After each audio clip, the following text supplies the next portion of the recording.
Meet ಮಾಡೋಕ್ಕೆ ಬಂದು ಕೂತಂಗೆ ಕೂತ್ಕೊಂಡವ್ರೆ.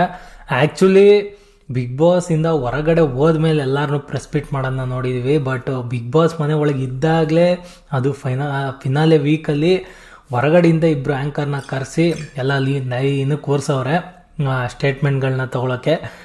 ಸ್ಟೇಟ್ಮೆಂಟ್ಗಳು miss ಆದ್ರೂ ಹೊಗೆ ಆಡಿಸ್ಕೊಳ್ಳೋ ಚಾನ್ಸಸ್ ಇದೆ. ಫೈನಲ್ ವೀಕ್ ಅಂತ ಹೇಳ್ಬಿಟ್ಟು ಕಡೆಗಣಿಸಂಗಿಲ್ಲ. ಇಷ್ಟು ದಿನ ಮಾಡಿದ ಎಫರ್ಟು ನೀರಾಗ ಹೋಮ ಮಾಡ್ದಂಗೆ ಆಗ್ಬಿಡ್ಬೋದು ಒಂದೇ ಸೆಕೆಂಡಲ್ಲಿ. ಅದನ್ನು ಕೇಳ್ತಾ ಇರೋ ಕ್ವಶನ್ಗಳನ್ನು ಅವರು ಬೆಂಕಿ ಕ್ವಶನ್ಗಳನ್ನ ಕೇಳ್ತಾ ಇದ್ದಾರೆ. ಕಾರ್ತಿಕ್ ಅವರೇ ತಲೆ ಹೊಡೆದಾಕಿ ನಾನು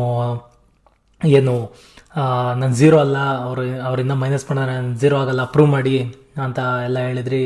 ಹೆಂಗೆ ಝೀರೋ ಅಲ್ವಾ ನೀವು ಅಂತೆಲ್ಲ ಕೇಳ್ತಾ ಇದ್ದಾರೆ. ಹಾಗೆ ವಿನಯ್ ಅವ್ರಿಗೆ ನಿಮ್ಮ ಗ್ರೂಪ್ ಅವರೆಲ್ಲ ಹೊರಟೋದ್ರು, ಏನು ಹೇಳ್ತೀರಾ ಇದ್ರ ಬಗ್ಗೆ ಅಂತ. ಸೊ ಏನು ಹೇಳ್ತಾರೆ ಗುರು, ಇದಕ್ಕೆಲ್ಲ ಏನು ಆನ್ಸರ್ ಮಾಡ್ತಾರೆ. ಹಾಗೆ ಸಂಗೀತ ಅವರು ಪ್ರತಾಪ್ಗಿರೋ ಸಪೋರ್ಟಿಗೆ ನೀವು ಅವ್ರ ಜೊತೆ ಸೇರ್ಕೊಂಡಿದ್ದೀರಾ ಅಂತೆಲ್ಲ ಕೇಳ್ತಾ ಇದ್ದಾರೆ. ಸೊ ತುಂಬಾ ಒಂದು ಹಾರ್ಶ್ ಕ್ವಶನ್ಸ್ ಇದೆ, ಹಾಗೆ ಸ್ಟ್ರೈಟ್ ಫಾರ್ವರ್ಡ್ ಕ್ವಶನ್ಸ್ ಇದೆ. ಎಷ್ಟೋ ಜನಗಳ ಕ್ವಶನ್ಗಳಿವೆಲ್ಲ, ಆಯಿತಾ. ಎಷ್ಟೋ ಜನರ ಮನಸ್ಸಿನ ಮಾತುಗಳು ಇವತ್ತು ಅವರು ಮಾತಾಡ್ತಾ ಇದ್ದಾರೆ. ಇವತ್ತು ಕ್ವಶನ್ಗಳನ್ನ ಕೇಳ್ತಾ ಇದ್ದಾರೆ ಅಲ್ಲಿರೋ ಕಾಂಟೆಸ್ಟೆಂಟ್ಸ್ಗಳಿಗೆ. ನಾನಂತೂ ವೆಯ್ಟಿಂಗ್ ಏನೇನು ಆನ್ಸರ್ ಕೊಡ್ತಾರೆ, ಏನಾಗುತ್ತೆ ಈ ಎಪಿಸೋಡು, ಯಾರಿಗಾರ ಟರ್ನ್ ಆ್ಯಂಡ್ ಟ್ವಿಸ್ಟ್ ಸಿಗುತ್ತಾ ಅಂತ ಹೇಳ್ಬಿಟ್ಟು. ಸೊ ನೋಡುವ ಇವತ್ತಿನ ಎಪಿಸೋಡನ್ನೆಲ್ಲ ಏನಾಗುತ್ತೆ ಅಂತ. ಎಷ್ಟು ಹೇಳ್ತಾ ನಮ್ಮ ವಿಡಿಯೋ ಇಲ್ಲಿಗೆ ಮುಗಿಸ್ತಾ ಇದ್ದೀನಿ. ಹೋಪ್ ನಿಮ್ಮೆಲ್ಲರಿಗೂ ವಿಡಿಯೋ ಇಷ್ಟ ಆಗಿದೆ ಅಂತ ಅನ್ಕೊತೀನಿ.